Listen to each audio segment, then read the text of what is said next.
ప్రార్థన చేసుకొని ప్రారంభించుకుందాం. మహాపరిశుద్ధుడా, ప్రేమ కలిగిన మా తండ్రి, ఇదిగో తండ్రి, మధ్యాహ్న కాల సమయంలో తండ్రి, స్త్రీలుగా తండ్రి మేము కూడుకొని ఈ విధంగా మీ కుమారుని గూర్చినటువంటి రాజ్య సువార్తకు సంబంధించినటువంటి విషయాలను తండ్రి మేము ధ్యానించుకోవడానికి మీరు ఇచ్చినటువంటి గొప్ప అవకాశానికే మీకు ఎంతగానో కృతజ్ఞతాస్థుతులు చెల్లిస్తున్నాం తండ్రి. ఇంకాను తండ్రి మీ యొక్క జ్ఞానంలో మేము జ్ఞానవంతులుగా ఎదుగుతూ అనేకులకు తండ్రి మీ యొక్క కుమారుని మరణ సమాధి పునరుద్ధానములను ప్రకటించే వారికి మేమంతా కూడా ఉండులాగిన సహాయం చేయమని, మరి మీ యొక్క మాటలు తండ్రి నా నోటి ద్వారా మరి మాట్లాడుతుండగా మీ యొక్క పరిశుద్ధాత్మ సహాయాన్ని నాకు అనుగ్రహించి మీ పిల్లలందరికీ కూడా అర్థమయ్యే విధంగా చెప్పులాగిన మీరు సహాయం చేయమని క్రీస్తు వారి నామంలో ఈ ప్రార్థన అడిగి వేడుకుంటున్నాను మా తండ్రి, ఆమేన్. మొదటిగా మరి అపోస్తుల కార్యములు అనేది మరి ప్రపంచంలో ఉన్నటువంటి మానవ జాతి అంతటికి కూడా క్రీస్తు యొక్క రాజ్య సువార్తను తెలియజేసేటువంటి ఒక అద్భుతమైన పుస్తకం అండి. మరి ఈ అద్భుతమైన పుస్తకాన్ని ఎవరు రాశారు అంటే మరి వైద్యుడైన లూకా గారు. మరి అయితే ఇంతవరకు మనం ఏ విషయాన్ని గురించి మనం తెలుసుకున్నాము అని ఆలోచిస్తే మరి 7వ అధ్యాయంలో మరి స్టెఫెను గారి గురించి మనం నేర్చుకోవడం జరిగింది కదండి. మరి స్టెఫెన్ గారి గురించి, అలాగే 8వ అధ్యాయంలో మనం ఫిలిప్పు గారు, అలాగే గారెడి షీమోను, అలాగే నపుంసకుడు వీళ్ళ గురించి తెలుసుకోవడం అనేది జరిగింది. అంటే ఒక్కొక్క అధ్యాయంలో ఒక్కొక్క వ్యక్తిని గురించి ప్రస్తావించడం అనేది జరిగింది.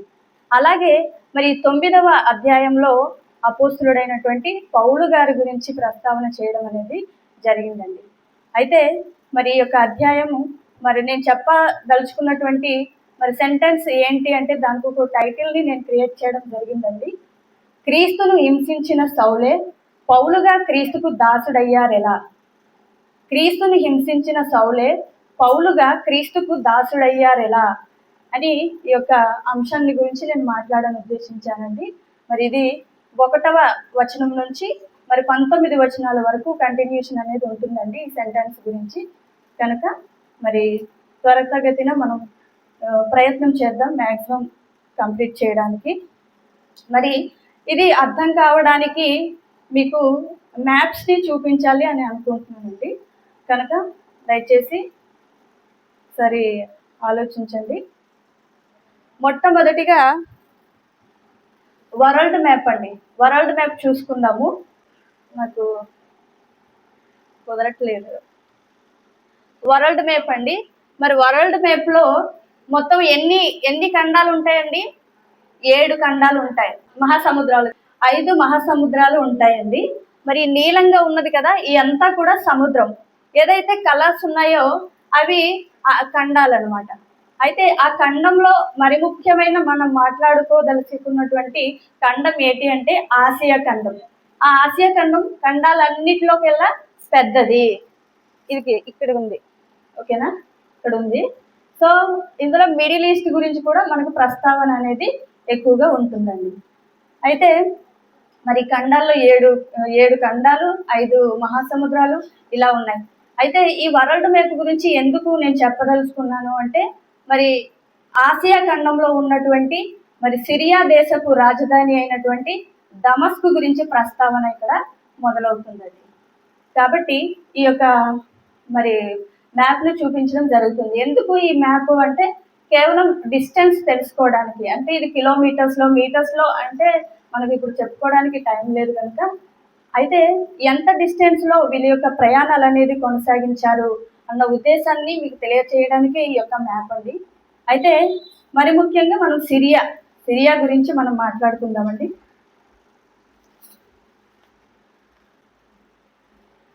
ఇది సిరియా అండి. మరి సిరియాలో ఆరెంజ్ కలర్లో ఉన్నదంతా కూడా సిరియా.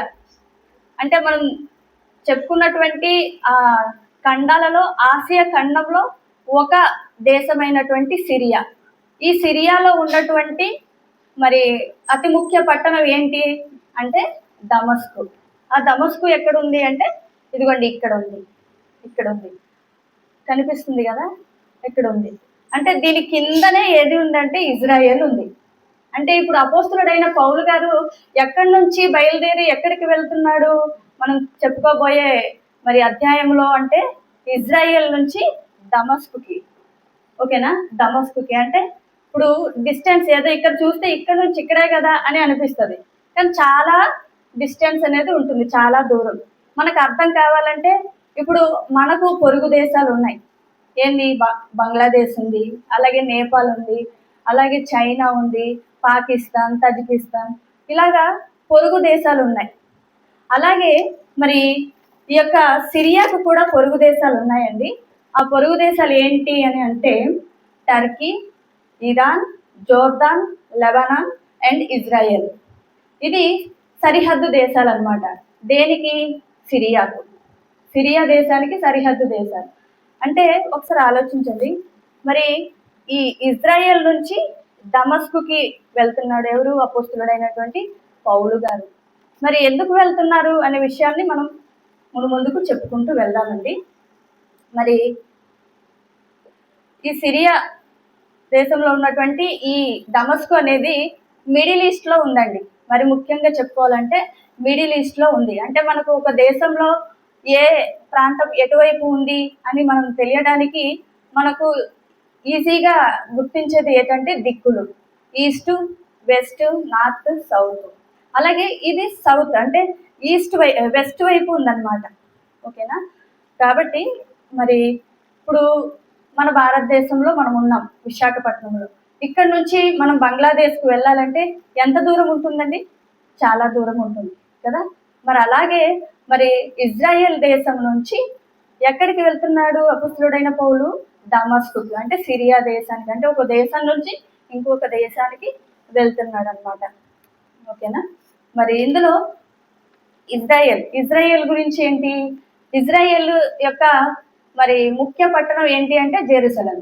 కాకపోతే ప్రస్తుతం అంతర్జాతీయంగా మరి ఆర్థిక సంబంధాల గురించి కొన్ని మరి వివాదాలు ఉన్న కారణంగా ప్రజెంట్ దాన్ని టెల్ అవీవ్ అని చెప్పేసి ఒక ప్రాంతాన్ని ముఖ్య ఆర్థిక కేంద్రంగా మరి చేసుకుని ఈ యొక్క మరి ఇజ్రాయెల్ అనేది పరిపాలన అనేది కొనసాగిస్తుందండి. అంటే ఇజ్రాయెల్ అంటే జెరూసలేంలో ఉన్నటువంటి మరి సంఘం, అక్కడ నుంచే కదండి బయలుదేరి వెళ్తున్నాడు అపోస్తలుడైన పౌలు గారు. కాబట్టి జెరూసలేం గురించి కూడా మీకు మరి ఈ మ్యాప్ ద్వారా మీకు తెలియజేయడం అనేది జరిగిందండి.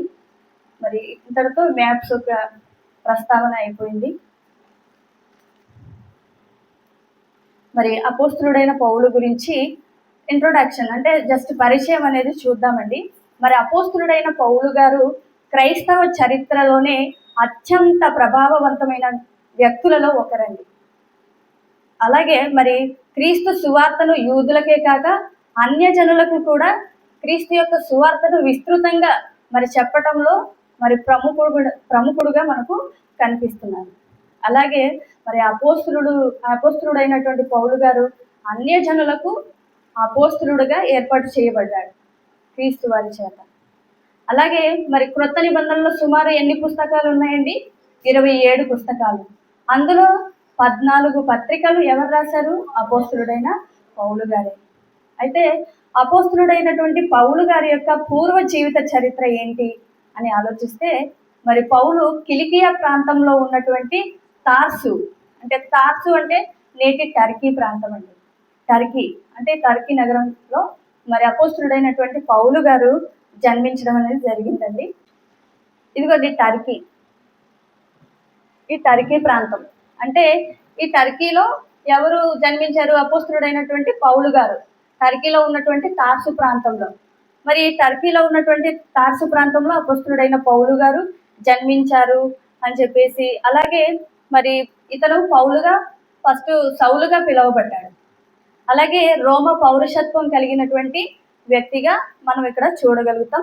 అలాగే యూదుల చేత గొప్ప మరి ధర్మశాస్త్రోపదేశకుడైనటువంటి గమలియేలు పాదముల యొద్ద ఈయన విద్యాభ్యాసం చేసినట్టుగా మనం బైబిల్ గ్రంథం అందు చూడగలం. అలాగే ఇతను ఒక పరిచయుడు అండి. అపోస్తలుడైన పౌలు గారు ఒక పరిచయుడు. మరి దీనికి సంబంధించినటువంటి రిఫరెన్స్లు మనం చూసుకుందామండి. అపోస్తలుల కార్యములు 22వ అధ్యాయము 23వ వచనం. అయిపోయింది, ఒకసారి చదవండి స్పీడ్గా. నేను కిలికియలోని తార్సులో పుట్టిన యూదుడను, అయితే ఈ పట్టణంలో గమలీయేలు పాదముల యొద్ద పెరిగి మన పితరుల ధర్మ ఓకే ఓకే అండి. ఇక్కడ కిలికియాలో తార్సులో పుట్టినటువంటి యూదుడను అంటున్నాడు.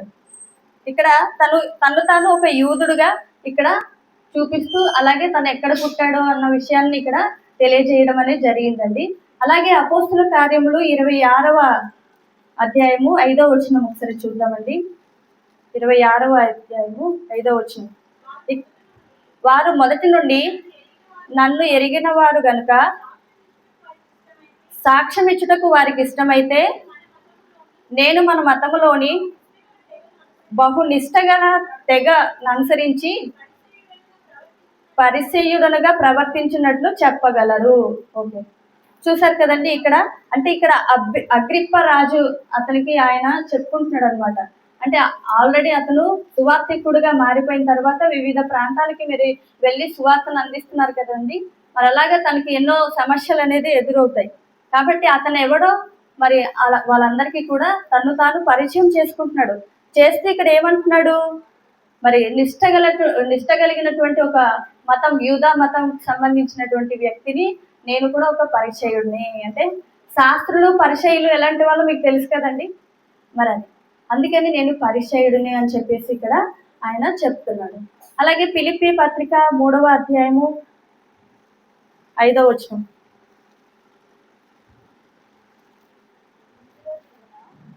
8వ దినమున సున్నతి పొంది ఇశ్రాయేలు వంశపు వాడనై బెన్యామీను గోత్రములో పుట్టి హెబ్రీయుల సంతానమైన హెబ్రీయుడనై ధర్మశాస్త్ర విషయమున పరిచయుడనై ఆసక్తి విషయము సంగములకు హింసించిన వాడనై. ఓకే అక్క, ఇక్కడ ఏంటి, అతను ఒక బెన్యామీను గోత్రానికి, అంటే ఎన్ని గోత్రాలు అండి, సుమారు 12 గోత్రాలు కదండి. ఆ 12 గోత్రాల్లో బెన్యామీను గోత్రానికి చెందినటువంటి వారు ఎవరు అంటే అపోస్తలుడైనటువంటి పౌలు గారు. అయితే ఈయన ఎవరు అనేది మీకు అర్థమైంది కదా ఇంతవరకు. నెక్స్ట్ మరి పౌలు అంటాం. ఇంతకీ పౌలు అంటే అసలు అర్థం ఏంటి? సౌలు అంటాం. సౌలు అంటే అసలు అర్థం ఏంటి? సౌలుగా ఉన్న అతను పౌలుగా ఎందుకు మారాల్సి వచ్చింది? ఎందుకు మరి సౌలు అంటే అర్థం ఏంటి మీకు ఎవరికైనా తెలుసా? మరి సౌలు అంటే అర్థం ఏంటి అంటే ఒక మరి ప్రాచీన హిబ్రూ పేరు అంటారు ఇది సౌలు అనేది. అంటే దీనికి అర్థం ఏంటి అంటే దేవునిచే అడగబడిన వాడు లేదా వేడుకోను అని చెప్పి అర్థం వస్తుందండి. దేవునిచే అడగబడిన వాడు, వేడుకోలు అని చెప్పి అర్థాన్ని ఇస్తుంది సౌలు అంటే. మరి సౌలుగా ఉన్నటువంటి ఆయన ప్రభువైన యేసుక్రీస్తు వారి పైన విశ్వాసం ఉంచిన తర్వాత మరి పౌలుగా మారడం అనేది జరిగింది. మరి పౌలు అనే పేరుకి అర్థం ఏంటి అంటే చిన్నవాడు అనే అర్థం, లేదా వినమ్రుడు అనే అర్థం. చిన్నవాడు అంటే మీకు ఆల్రెడీ అవగాహన ఉంది, పెద్దవాడు చిన్నవాడు అని చెప్పి ముద్దుగా చిన్నవాడా అని పిలుస్తాం మనకి చిన్న కుర్రవాడు ఎవరైనా ఉంటే కదా. కానీ వినమ్రుడు, ఇది ప్రాముఖ్యం. అంటే వినమ్రుడు అంటే ఎంత క్రూరంగా ఉన్నటువంటి సౌలు గారు మరి పౌలుగా మారాడంటే ఆ పౌలుకి అర్థం ఏంటంటే వినమ్రుడు అనగా వినయం గలవాడు అని అర్థం, లేదా అనుకువ కలిగినటువంటి వ్యక్తి అని అర్థాన్ని ఇస్తుందండి. అలాగే ఎదుటి వారితో మర్యాదగా ప్రవర్తించడం, లేదా ఇతరులను గౌరవించడం, అహంకారం లేకుండా ఉండటం అనే అర్థాలని ఇది చూపిస్తుంది అనమాట పౌలు అనేటువంటి పేరు. మరి ఒక్క మాటలో చెప్పాలంటే వినయపూర్వకమైన ప్రవర్తన గలవాడు అని అర్థం. పౌలు అంటే వినయపూర్వకమైన ప్రవర్తన గలవాడు అని అర్థం. ఇంగ్లీష్లో హంబుల్, అలాగే పొలైట్ అండ్ మోడెస్ట్ అని చెప్పేసి అంటారండి. మరి ఇది పౌలు యొక్క పరిచయం. మరి 9వ అధ్యాయాన్ని ఇప్పుడు ప్రారంభించుకుందామండి. మరి దీనికి పెట్టుకున్న టైటిల్ ఏంటి? క్రీస్తును హింసించినటువంటి సౌలే పౌలుగా క్రీస్తుకు దాసుడయ్యారు ఎలా? సో దీన్ని మనం ఇప్పుడు ప్రారంభించుకుందాం.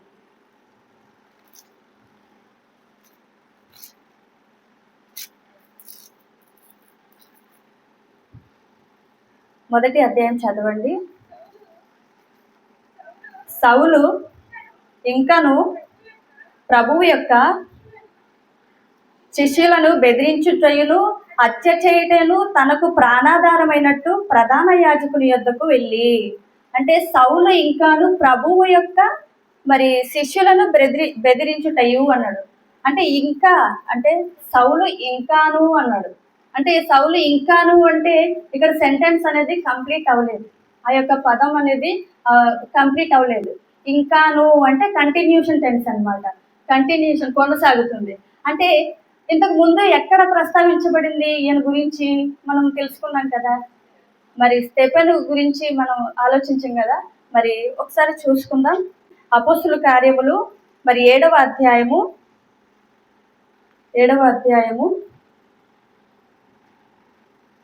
మరి 58వ వచనం మనం చూసుకుంటే, పట్టణపు వెలుపలికి అతనిని వెళ్ళగొట్టి రాళ్లు రువి చంపిరి. సాక్షులు సౌలు అను ఒక యవ్వనుని పాదముల యొద్ద తమ వస్త్రములు పెట్టిరి. అంటే మరి స్టెఫెను గారిని మరి రాళ్ల రువి చంపడం అనేది జరిగింది కదండి. ఇక్కడ మరి సౌలు ఎలా ఉన్నాడు? యవ్వనస్తుడిగా ఇక్కడ కనిపిస్తున్నాడు. ఎవరైతే మరి ఆ యొక్క మరి స్టెఫెను గారిని హింసించారో, రాళ్లతో రువ్వారో, వాళ్ళ యొక్క వస్త్రాలు అనేది అక్కడ పెట్టడం జరిగింది. అక్కడ కాపలదారుడుగా ఎవరున్నారు? ఇక్కడ సౌలు ఉన్నట్టుగా చూస్తున్నాం. అలాగే 60వ వచనం మనం చూస్తే, అతడు మోకాళ్ళలోని ప్రభువా వారి మీద ఈ పాపము మోపకుమని గొప్ప శబ్దంతో పలికెను. ఈ మాట పలికి నిద్రించెను. సౌలు అతని చావునకు సమ్మతించెను అని ఇక్కడ మరి ఎందుకు ఇక్కడ సౌలు గురించి ముందుగా లేకుండానే ఇక్కడ ఎందుకు ప్రస్తావించబడింది అంటే, మరి ముందు వచనాల్లో ఈయన గురించి మరి ఇప్పుడు 9వ అధ్యాయంలో మనం మాట్లాడుకుంటాం కాబట్టి ముందుగా అక్కడ ఆయన గురించి అక్కడ ప్రస్తావించడం అనేది జరిగింది. అయితే ఇంకాను అని కంటిన్యూషన్ అవుతుంది కదండి. అది ఎక్కడ ప్రారంభమైంది అంటే 8వ అధ్యాయం 1వ వచనంలో మనం చూస్తే, ఆ కాలమందు యెరూషలేములోని మరి సంగమునకు గొప్ప హింస కలిగినందున అపోస్తులు తప్ప అందరూ యూదయ సమరయ దేశముల యందు చెదిరిపోయిరి. భక్తిగల మనుషులు స్టెఫెనును సమాధి చేసి అతని గూర్చి బహుగా ప్రాలాపించిరి. సౌలైతే ఇంటింట జొచ్చి పురుషులను స్త్రీలను ఈడ్చుకొని పోయి చెరసాలలో వేయించి సంఘమును పాడు చేయుచుండెను. చూసారా? అంటే 8వ అధ్యాయంలో అతను చేసేటువంటి మరి భయంకరమైన పనులన్నీ ఆల్రెడీ అక్కడ ప్రస్తావించబడింది కాబట్టే ఇక్కడ 9వ వచనంలో కూడా కంటిన్యూషన్ అనేది అవుతుందన్నమాట. అంటే యూదయ సమరయ దేశాలకి మరి అపోస్తులు తప్ప మిగతా వాళ్ళందరూ చెదిరిపోయి ఉన్నారు కదండి. అలాగే ఎక్కడున్నారు? సిరియా ప్రాంతంలో ఉన్నటువంటి దమస్కు ప్రాంతంలో కూడా క్రైస్తవులు ఉన్నారు. అలాగే మరి ఇది అనేక ప్రాంతాల్లో సమాజ మందిరాలు అనేవి ఉన్నాయండి. అవి కింద వచనం చదువుకుందాం. 2వ వచనం, ఈ మార్గమందు పురుషులైనను స్త్రీలనైనను కనుగొనిన ఎడల వారిని బంధించి యెరూషలేమునకు తీసుకొని వచ్చుటకు దమస్కులోని సమాజములు వారికి పత్రికలు ఇమ్మని అడిగాను. అంటే ఎవరిని అడిగారు? ఈ మార్గమందు పురుషులైనను స్త్రీలను కనుగొనిన ఎడల వారిని బంధించి యెరూషలేమునకు తీసుకొని వచ్చుటయు దమస్కులోని సమాజముల వారికి పత్రికలు ఇమ్మని అడిగాను. ఎవరికి అడిగారు? ఒక ప్రధాన యాజకుడికి అడగడం అనేది జరిగింది. అంటే ఆ ప్రధాన యాజకుడు ఎవరు అంటే, మనం మహాసభలో ఉన్నటువంటి వాళ్ళ గురించి మనం ప్రస్తావించుకున్నాం కదండి. మనం మార్కు సువార్త వివరించేటప్పుడు, మత్తయి సువార్త వివరించేటప్పుడు కూడా అది నాకే వచ్చింది ఆ సెంటెన్స్, ఎవరు అనేది. మరి అలా మహాసభలో ఉన్నటువంటి ముఖ్యమైన వ్యక్తి ఎవరు అంటే యాజకులు ఉంటారు, అందులో ఒక ప్రధాన యాజకుడు ఉంటాడు. మరి ఆ ప్రధాన యాజకుడు గురించి మనం 7వ అధ్యాయంలో కూడా మనం విన్నాం. ఎవరు? స్టెఫెను గారు మరి తన యొక్క మరి టోటల్ చరిత్ర అంతా కూడా చెప్పడం జరిగింది కదండి ప్రధాన యాజకుడికి. అలాగే అదే ప్రధాన యాజకుడికి మరి సౌలు కూడా చెప్తున్నాడు అనమాట, దమస్కులో ఇదిగో నేను మరి అక్కడ ఉన్న క్రైస్తవ్యానికి హింసించడానికి నేను బయలుదేరుతున్నాను కాబట్టి ముందుగానే అక్కడ సమాజ మందిరం ఉంది కదా, వాళ్ళకి తెలియచేయండి అని చెప్పి ఇక్కడ ఇన్ఫర్మేషన్ అనేది పాస్ చేయమని మరి అతనికి అడుగుతున్నారు. ఎవరికి? ప్రధాన యాజకుడికి పత్రికలు అక్కడ పంపించు, దమస్కులో ఉన్నటువంటి సమాజ మందిరానికి పంపించు అని చెప్పేసి మరి అపోస్తులుడైన పౌలు గారుగా మరి సౌలుగా ఉన్నప్పుడు అక్కడ చెప్తున్నటువంటి సందర్భం ఉంది. ఇంకా 3వ వచనం, అతడు ప్రయాణము చేయుచు దమస్కు దగ్గరకు వచ్చినప్పుడు అకస్మాత్తుగా ఆకాశం నుండి ఒక వెలుగు అతని చుట్టూ ప్రకాశించెను. మరి చూపించాం కదండి మ్యాప్. అలాగా మరి ఆ ఇజ్రాయెల్ ప్రాంతంలో ఉన్నటువంటి మరి జెరూసలేం నుంచి మరి ప్రారంభమై అతను దమస్కుకు వెళ్తున్నప్పుడు మార్గ మధ్యంలో ఏం జరిగింది అంటే అకస్మాత్తుగా ఆకాశం నుండి ఒక వెలుగు అతని చుట్టూ ప్రకాశించడం అనేది జరిగింది. తర్వాత ఏమైంది, అప్పుడు అతడు నేల మీద పడి సౌలా సౌలా నీవేళ నన్ను హింసించుచున్నావని తనతో ఒక స్వరము పలుకుట వినెను. అంటే నేల మీద పడిపోయాడు. ఆ ఆకాశం నుంచి ఆ వెలుగు రాగానే మరి ఆ వెలుగుకి తట్టుకోలేక కింద పడిపోయాడు. పడిపోగానే ఆ ఆకాశం నుంచి ఒక స్వరం వచ్చింది. ఏమని? సౌలా సౌలా నీవేళ నన్ను హింసించుచున్నావని ఒక శబ్దం వచ్చింది. దానికి రెస్పాన్స్ ఏమిస్తున్నాడు? ప్రభువా నీవెవడవని అడగగా ఆయన నీవు హింసించుచున్న యేసును అనేసి అన్నాడు. అంటే క్రీస్తును హింసించినటువంటి సౌలే అని చెప్పేసి అన్నాను కదండి. అంటే క్రీస్తుని హింసించడం అంటే క్రీస్తుని నమ్మిన వాళ్ళందరూ కూడా క్రైస్తవులు. మరి క్రైస్తవులు హింసిస్తే క్రీస్తును హింసించినట్టే. కాబట్టి అక్కడ అంటున్నాడు, సౌలా సౌలా నీవేళ నన్ను హింసించుచున్నావు అని అడిగాడు. ఎవడు ప్రభువా నువ్వు అనేసి అతను అడుగుతున్నాడు. అంటే తెలియదు కదా అప్పటి వరకు అతనికి. తెలియకపోతే మరి క్రీస్తు గురించి అంటే తెలుసు అతనికి. మరి ఆ క్రీస్తుని విశ్వాసించిన వాళ్ళని కదా హతమార్చడానికి అతను ప్రాణాధారంగా చేసుకుని ఉన్నాడు. కనుక క్రీస్తు తన పేరు చెప్పడం అనేది జరిగిందనమాట. నీవెవడవని అడగగా నీవు హింసించుచున్న యేసును లేచి పట్టణంలోకి వెళ్ళుము, అక్కడ నీవు ఏమి చేయవలనో అది నీకు తెలుపబడునని చెప్పాను. అతనితో ప్రమాణము చేసిన మనుషులు ఆ స్వరము వినిరి గాని ఎవరిని చూడక మౌనులై నిలవబడింది. అతనితో ఉన్న మనుషులు కూడా చూశారు కానీ వాళ్ళు ఏం కూడా మరి చెప్పలేక మౌనంగా ఉన్నారంట. 8వ వచనం, సౌలు నేల మీద నుండి లేచి కన్నులు తెరిచినను ఏమీయూ చూడలేక పోయాను గనుక వారతని చెయ్యి పట్టుకొని దమస్కులోనికి నడిపించిరి. అతడు 3 దినములు చూపు లేక అన్నపానము లేవియు పుచ్చుకొనక ఉండెను అని చెప్పేసి అన్నాడు. అంటే ఇక్కడ ఏం జరిగింది? యేసు యొక్క ప్రభావం అంటే ఆయన ఒక వెలుగు అతను చూడగానే అతను తట్టుకోలేక దెబ్బకి ఏమైపోయాడండి? గుడ్డివాడైపోయాడు. అవునా కదా? అంటే సాధారణంగా మరి రక్త మాంసాలు కలిగి ఉన్నప్పుడు యేసుక్రీస్తు వారిని చూస్తే ఏమీ కాలేదు మనుషులకి. కానీ ఆయన రూపాంతరం చెందడం ఎవరు చూశారు? పేతురు, యోహానులు వీళ్ళు చూశారు. అంటే ఆ యొక్క దైవత్వాన్ని ఆయన అక్కడ ప్రదర్శించాడు. చనిపోయి తిరిగి లేచిన తర్వాత ఆయన ఒక మహిమ స్వరూపిగా, ఒక మహాశక్తిగా అతను కనిపిస్తున్నాడు. అంటే ఆయన పరలోకానికి వెళ్ళిపోయాడు.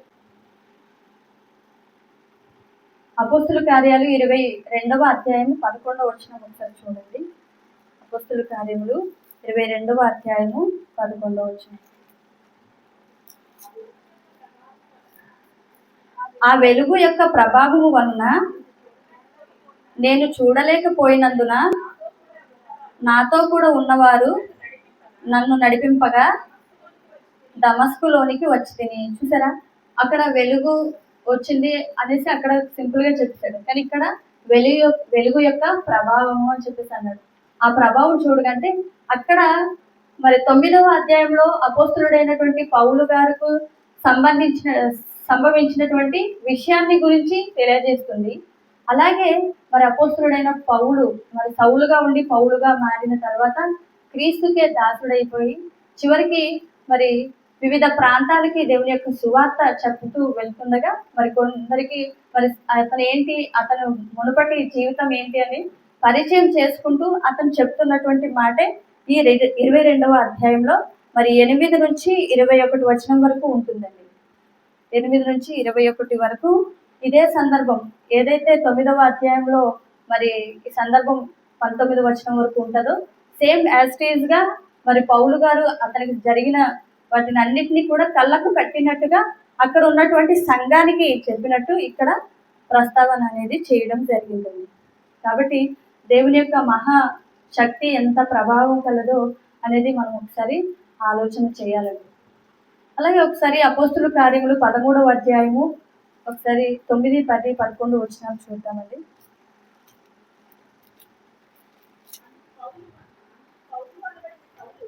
అందుకు పౌలు అనబడిన సౌలు పరిశుద్ధాత్మతో నిండిన వాడై తేరి చూచి సమస్త కపటముతోనూ సమస్త దుర్మార్గముతోనూ నిండినవాడా, అపవాది కుమారుడా, సమస్త నీతికి విరోధి. ఓకే అక్క. అయితే ఇక్కడ అపోస్తులుడైన పౌలు గారు ఇక్కడ చెప్తున్నాడు, ఇక్కడ కూడా ఒక గారడి వాడైనటువంటి బరి యేసు అని చెప్పి ఒక వ్యక్తి ఉంటారండి. ఇతని పేరు ఎలుమ. ఇతను కూడా గారడీలు చేస్తూ ఉంటాడు, చాలా మందికి పురుస్తూ ఉంటాడు అనమాట. కాబట్టి ఇక్కడ అతన్ని హెచ్చరిస్తూ అతనికి జరిగినటువంటి సందర్భమే ఇతనికి కూడా కలుగుతుందని ఇక్కడ చెప్పడం అనేది జరుగుతుందండి. ఒకసారి ఆ వచనం చూద్దాము. 10వ వచనము. అతడు తేరి చూచి సమస్త కపటముతో సమస్త దుర్మార్గముతోనూ నిండినవాడ, అపవాది కుమారుడా, సమస్త నీతికి విరోధి, నీవు ప్రభువు యొక్క తిన్నని మార్గమును చెడగొట్టుట మానవ. ఇదిగో ప్రభువు తన చెయ్యి నీ మీద ఎత్తినాడు, నీవు కొంతకాలము గుడ్డివాడై సూర్యుని చూడకుందు అని చెప్పాను. అంటే ఒకసారి ఆలోచించండి. అంటే పౌలు గారు దేంతో నిండుకున్నాడు? పరిశుద్ధాత్మ శక్తితో నిండుకున్నాడు. కాబట్టి మరి అపోస్తులందరూ కూడా పరిశుద్ధాత్మ శక్తితో నిండుకున్నవారు కాబట్టి వాళ్ళు ఏది చెప్పినా కూడా అది జరుగుతుంది.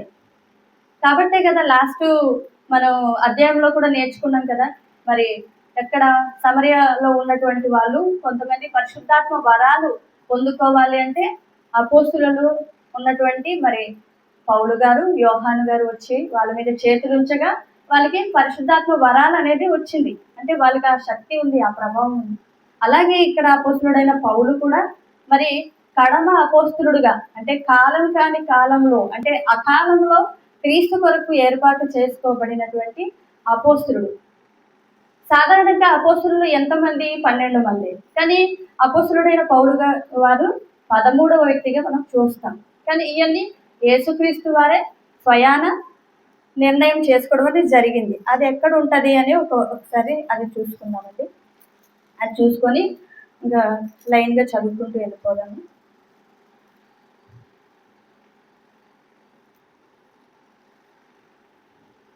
అపోస్తుల కార్యములు 22వ అధ్యాయము 20వ వచనం చూడండి. నీ సాక్షి అయిన స్టెఫెను రక్తము చిందించబడినప్పుడు నేను కూడా దగ్గర నిలిచి అందుకు సమ్మతించి తిని అతని చంపిన వారి వస్త్రములకు కావలి ఉంటినని చెప్పి తిని. అంటే చంపిన తర్వాత ఇందాక చదువుకున్నాం కదండి 7వ అధ్యాయంలో. అంటే ఇక్కడ ప్రభు అయిన యేసుక్రీస్తు వారు చెప్తున్నాడు అనమాట, నువ్వు వెళ్ళి నా యొక్క సువార్తను ప్రకటించమని చెప్తూ ఉంటారు. ఇక్కడ 15వ వచనంలో నువ్వు చూస్తే నీవు కన్న వాటిని గూర్చి విన్న వాటిని గూర్చి సకల మనుషుల ఎదుట ఆయనకు సాక్షివయ్యుందువు అని అంటున్నాడు. అంటే ఏదేది సంభవించిందో అతనికి తెలుసు కదండి. యేసుక్రీస్తు వారు తనకు కనబడడం, ఇంతకు ముందు మరి సౌలుగా ఉన్నప్పుడు ఎంత హింసకు మరి పాత్రుడుగా ఉన్నాడో దానికి ఆపోజిట్గా మారిపోయిన తర్వాత మరి క్రీస్తు ఆయన్ని ఉపయోగించుకోవాలి అనుకున్నాడు. కాబట్టి ఆ యొక్క మార్పును అతనికి సంభవించేలాగా ఆ రోజు ఆయన ప్రత్యక్షమయ్యడం అనేది జరిగిందండి. కాబట్టి ఇక్కడ అంటున్నాడు, నీవు కన్నవాటిని గూర్చి విన్నవాటిని గూర్చి సకల మనుషుల ఎదుట ఆయనకు సాక్షివయ్యుందువు గనుక నీవు తడువు చేయట ఎందుకు? లేచి ఆయన నామమును బట్టి ప్రార్థన చేసి బాప్తిసం పొంది నీ పాపములను కడిగి వేసుకొనమని చెప్పాను. అక్కడ మరి ఇంకా కిందకు వస్తే, అంతటా నేను యెరూషలేమునకు తిరిగి వచ్చి దేవాలయంలో ప్రార్థన చేయుచుండగా పరవశుడనై ప్రభువును చూచి తిని అంటున్నాడు. అంటే కన్నులు తెరవబడిన తర్వాత తిరిగి ఎక్కడికి వచ్చేసాడు? యెరూషలేముకి రావడం అనేది జరిగింది. అక్కడికి వచ్చిన తర్వాత ఆయన ప్రార్థన చేసుకున్నాడంట. చేస్తుండగా అప్పుడు ఆయన, నీవు త్వరపడి యెరూషలేము విడిచి శీఘ్రముగా వెళ్ళుము, నన్ను గూర్చి నీవిచ్చు సాక్ష్యము వారు అంగీకరింపరని నాతో చెప్పాను. అందుకు నేను, ప్రభువా, ప్రతి సమాజ మందిరములోనూ నీ యందు విశ్వాసం ఉంచు వారిని నేను చెరసాలను వేయుచు కొట్టుచు ఉంటినని వారికి బాగుగా తెలియను. అంటే వివిధ సమాజ మందిరాల్లో ఉన్నారు కదండి, వాళ్ళందరూ సౌలు అంటే చాలా భయపడబోతూ ఉంటారు. అంటారనమాట. అమ్మో ఈయన వచ్చాడంటే మమ్మల్ని చంపేస్తాడు, చెరసాలలో వేసేస్తాడు అంటున్నారు. ఇప్పుడు నాకు సువార్త చేయడానికి వెళ్ళమంటున్నావు, కానీ నేను ఇంత భయంకరమైన వ్యక్తిని, ఏ ఏ సమాజ మందిరాల్లో ఉన్నాయో ఆ సమాజ మందిరాల్లో ఉన్న వాళ్ళందరికీ కూడా నేనెవరో తెలుసు, కాబట్టి వాళ్ళు నా మాట వినరు అనేసి చెప్తున్నాడు. అయినా కూడా మరి వినకుండా మరి అతను స్టెఫెను మరి రక్తం చిందించడానికి కూడా నేను సమ్మతించానని చెప్తూ ఉండగా చివరికి 21వ వచనంలో అందుకు ఆయన, వెళ్ళుము, నేను దూరముగా అన్యజనుల యొద్దకు నిన్ను పంపుదనని నాతో చెప్పాను. ఓన్లీ యూదులకే కాకుండా అన్యజనులకి, అంటే మరి ఇజ్రాయేల్ ప్రాంతంలో ఉన్నటువంటి మరి జెరూసలేంలో వీళ్ళందరూ కూడా ఉన్నారు కదండి. అయితే వీళ్ళందరూ కూడా చుట్టుపక్కల ఉన్నటువంటి దేశాలంతా కూడా చెదిరిపోయారు క్రైస్తవ్యం. కాబట్టి అక్కడక్కడ సమాజ మందిరాలని ఉన్నాయి. కాబట్టి మరి ఇతను వెళ్ళి చెప్పాలంటే వినరు కదా అని భయపడుతున్నారు. అయినప్పటికీ నేను అన్యజనులకి అపోస్తలుడిగా నేను నీకు నియమించాను కాబట్టి నువ్వు వెళ్ళు అని చెప్పేసి ఇక్కడ చెప్తున్నట్టుగా మనం చూసామండి.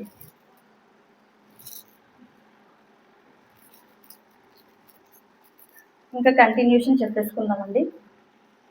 దమస్కులో అననీయ అను ఒక శిష్యుడుండెను. ప్రభువు దర్శనమందు అననీయ అని అతనిని పిలవగా అతడు, ప్రభువ ఇదిగో నేనున్నానెను. అందుకు ప్రభువు లేచి, నీవు లేచి తిన్నని కనబడినటువంటి వీధికి వెళ్ళి యూదా అను వారి ఇంట తార్సువాడైన సౌలు అను వాని కొరకు విచారించుము. ఇదిగో అతడు ప్రార్థన చేయుచున్నాడు.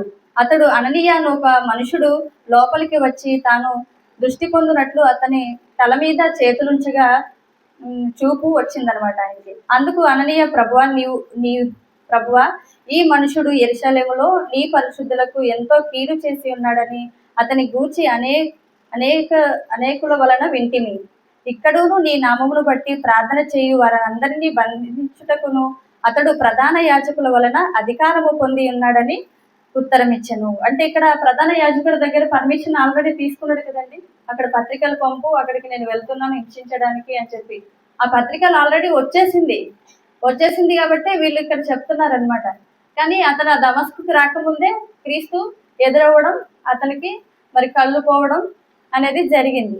కాకపోతే ఆల్రెడీ ఈ ఇన్ఫర్మేషన్ అనేది పాస్ అయిపోయింది కాబట్టి వీళ్ళు ముందుగా జాగ్రత్త పడుతున్నారు, ఇక్కడ చెప్తున్నారనమాట పౌలు గురించి.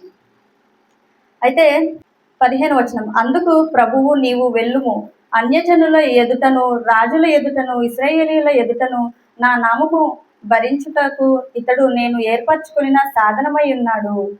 చూసారా, యేసుక్రీస్తు వారికి భవిష్యత్తు తెలుసండి. అంత దుర్మార్గుడు ఉన్నటువంటి సౌలు పౌలుగా మాట్లాడు, నా సువార్త ప్రకటించడంలోనే చాలా దారుణంగా చివరికి వివాహం కూడా చేసుకోకుండా నా కొరకే బ్రతుకుతాడని ఆయనకి తెలుసు, అతని మనసు తెలుసు. కాబట్టే వీళ్ళందరూ ఇలాంటి కంప్లైంట్స్ ఇస్తున్నప్పటికీ మరి యేసుక్రీస్తు వారు అంటున్నాడు, ఏమంటున్నాడు మళ్ళొకసారి చదువుదామండి. అందుకు ప్రభువు, నీవు వెళ్ళుము, అన్యజనుల ఎదుటను రాజుల ఎదుటను ఇశ్రాయేలీయుల ఎదుటను నా నామమును భరించుటకు ఇతడు నేను ఏర్పరచుకుని సాధనమై ఉన్నాడు. అంటే ఇతను పౌలు గారు ఎన్ని హింసలు కలిగిందండి, ఎన్ని హింసలు కలిగినప్పటికీ ఆయన భరించాడా లేదా? ఎక్కడ కూడా క్రీస్తును విడిచిపెట్టలేదు. ఎన్ని ఆపదలు ఎదుర్కొన్నాడండి, మనం ముందుకు తెలుసుకుంటాం. ఎన్నో రకాల హింసలు, దిగంబరి, ఆకలి, ఎన్ని బాధలు పడతాడు. అవన్నీ కూడా ఎవరికి తెలుసు? యేసుక్రీస్తు వారికి తెలుసు. కాబట్టి ఆయన్ని ఏర్పాటు చేసుకోవడం అనేది జరిగింది. 16వ వచనం, ఇతడు నా నామము కొరకు ఎన్ని శ్రమలు అనుభవించుకోవలెనో నేను ఇతనికి చూపుదనని అతనితో చెప్పాను. అననీయ వెళ్ళి ఆ ఇంట ప్రవేశించి అతని మీద చేతులుంచి, సౌల సహోదరుడా, నీవు వచ్చి నా మార్గంలో నీవు కనబడిన ప్రభువైన యేసు నీవు దృష్టి పొంది పరిశుద్ధాత్మతో నింపబడినట్లు నన్ను పంపి ఉన్నాడని చెప్పాను. అంటే గురుడివాడిగా ఉన్నారు కదండి, ఉండగానే మరి అననీయ వచ్చాడు. అననీయ వచ్చి చేతులుంచగానే అతను దృష్టి వచ్చినట్టుగా ఇక్కడ జరుగుతుంది. 18వ వచనం, అప్పుడే అతని కన్నుల నుండి పొరలు వంటివి రాలగా దృష్టి కలిగి లేచి బాప్తిసము పొందెను. తర్వాత ఆహారము పుచ్చుకొనెను. పిమ్మట అతడు దమస్కులోనున్న శిష్యులతో కూడా కొన్ని దినములు ఉండెను. వెంటనే సమాజ మందిరంలో యేసే దేవుడని, దేవుని కుమారుడని ఆయన గురించి ప్రకటించుతూ వచ్చెను.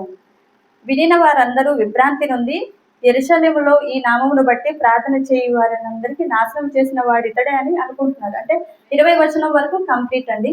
అంటే చూసారా, అంత భయంకరమైన నరహంతకుడుగా ఉన్నటువంటి అపోస్తులుడైనటువంటి పౌలు గారు సౌలుగా మారిన తర్వాత ఎంత వినమ్రుడుగా మారిపోయాడో అనేది ఒకసారి ఆలోచించండి.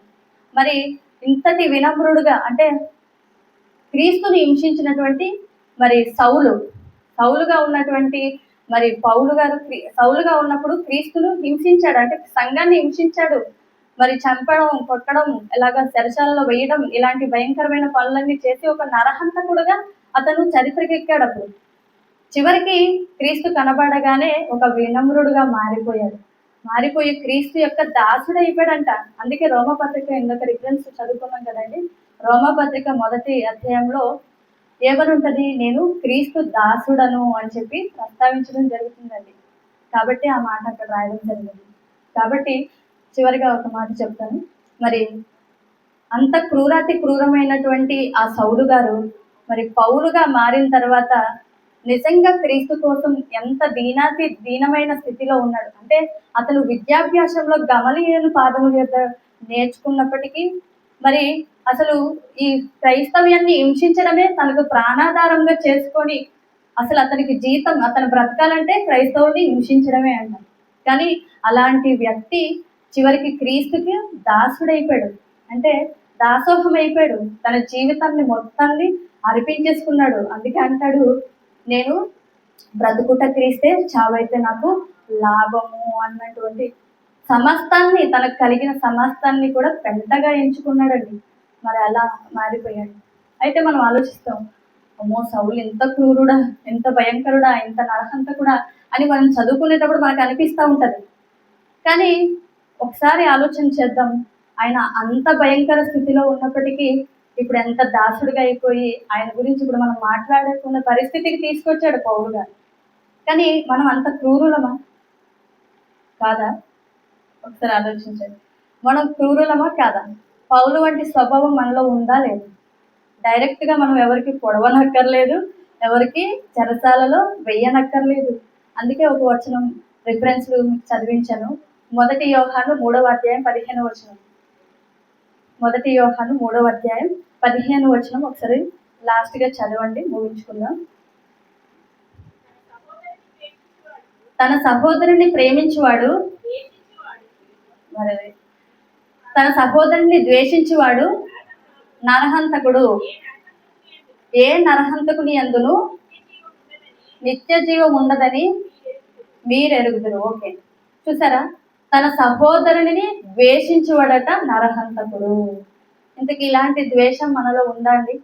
ఎందుకంటే స్త్రీలుగా మరి ఎంతో చక్కగా మరి అక్క వాళ్ళు అపోస్తుల కార్యాలు, అలాగే మార్కు సువార్త ఒక టైటిల్ పెట్టి ఒక విషయాన్ని ఒక కౌన్సిలింగ్ రూపంలో ఇప్పించే దానికంటే మరి ఇలాగా అధ్యాయాలు వారిగా వివరిస్తూ కూడా మన జీవితాన్ని భక్తుల యొక్క జీవితంతో టాలీ చేసుకుంటూ మనం మార్చుకోవాలని చక్కగా మరి అపోస్తుల కార్యాల వివరణ అంటే చెప్పారు. అంటే డైరెక్ట్గా మనం గన్ షాట్లో చెప్పామనుకోండి ఎవరికైనా హట్ అవుతారు, ఒక టైటిల్ పెట్టి మనం మాట్లాడుతున్నప్పుడు. కానీ ఇలాగా మాట్లాడుతూ వెళ్ళిపోతే మాత్రం ఎవరికి హట్ అనేది అవ్వదు. ఎందుకంటే దేవుడు మరి మాట్లాడుతున్నాడు కాబట్టి. నిజానికి హట్ అవుతాం కొన్ని విషయాల్లో. దేనికి హట్ అవుతాం? బైబిల్ దేనితో పోల్చబడింది? నెమలికతో పోల్చబడింది కదా. బైబిల్ నెమలికతో పోల్చబడిందా? రెండంచులు గల వాడి అయినా ఎటువంటి ఇటు తిప్పినా అటు తిప్పినా తెగిపోతుంది. కాబట్టి నెమలికతో చేస్తే ఎవరికైనా గాయం తగులుతుందండి, నిద్ర వస్తుంది, చాలా సాఫ్ట్గా బాగుంది కదా అనుకుంటాం కదా. కానీ బైబిల్ని నెమలికతో పోల్చలేదండి, రెండంచులు గల ఖడ్గంతో పోల్చారు. కాబట్టి ఎలా చదివినా ఇలా చదివినా మనకే తెంచుతారు. కాబట్టి దయచేసి మరి మనం కూడా మన సహోదరుల పట్ల ద్వేషము, ఇలాంటి కలహం ఏదైనా మన ఎడలో ఉంటే కనుక అది తీసేసుకుందామండి. మనం నిత్య జీవానికి అక్కడ చెప్పారు కదండి, ఒకసారి మళ్ళీ ఒకసారి చివరిగా చదివేయండి. తన సహోదరుణ్ణి ద్వేషించువాడు నరహంతకుడు. ఏ నరహంతకుడి యందును నిత్య జీవం ఉండదు. చూసారా, సహోదరుని ద్వేషిస్తే పౌలులాగా మనం రియల్ నరహంతకులం అయిపోతాం. కాబట్టి మనకు నిత్య జీవం అనేది ఉండదు మనకి. కానీ నరహంతుడు ఉన్నటువంటి పౌలు గారు నిత్య జీవాన్ని సంపాదించుకున్నారా? నా కొరకు జీవ కిరీటం ఉంచబడి ఉన్నది అని చెప్పి బ్రతుకుట మీకోసం బ్రతుకుతున్నాను. ఇప్పుడు నేను మరణించానా, నా కోసం నిత్య జీవం రెడీగా ఉంది అని చెప్పాడు. కాబట్టి పౌలు ద్వారా మనం కూడా నరహంతకులుగా మన సహోదరుల్ని ద్వేషించే వారిగా కపటంతో ఉన్నామేమో దాన్ని సరిచేసుకొని ప్రేమ కలిగి జీవిద్దామండి. క్రైస్తవులుగా కొనసాగుతున్నాం కాబట్టి క్రీస్తు యొక్క స్వభావాన్ని ధరించుకుందాం. అందుకే క్రీస్తును పోలి పౌలు గారు నడుచుకున్నారు. నడుస్తూ ఏమన్నారు? నేను క్రీస్తుని పోలి నడుచుకుంటున్నాను కనుక మీరు నన్ను పోలి నడుచుకోండి అన్నారు. మరి మనం అలా అనగలుగుతామా? నన్ను పోలి నడుచుకోండి అని అనగలం. అసలు మనలో ఏ విధమైన మంచి కూడా లేదు. అయినా కృపచేతనే మనకు రక్షణ అనేది వస్తుంది. ఓకేనా? ఇంతవరకు ఓపిక విన్న మీ అందరికీ కూడా మన ప్రభు రక్షకుడైనటువంటి క్రీస్తు వారి నామములో వందనాలు తెలియజేసుకుంటూ ఈ నా మాటలు ముగిస్తున్నానండి. అందరికీ నా వందనాలు.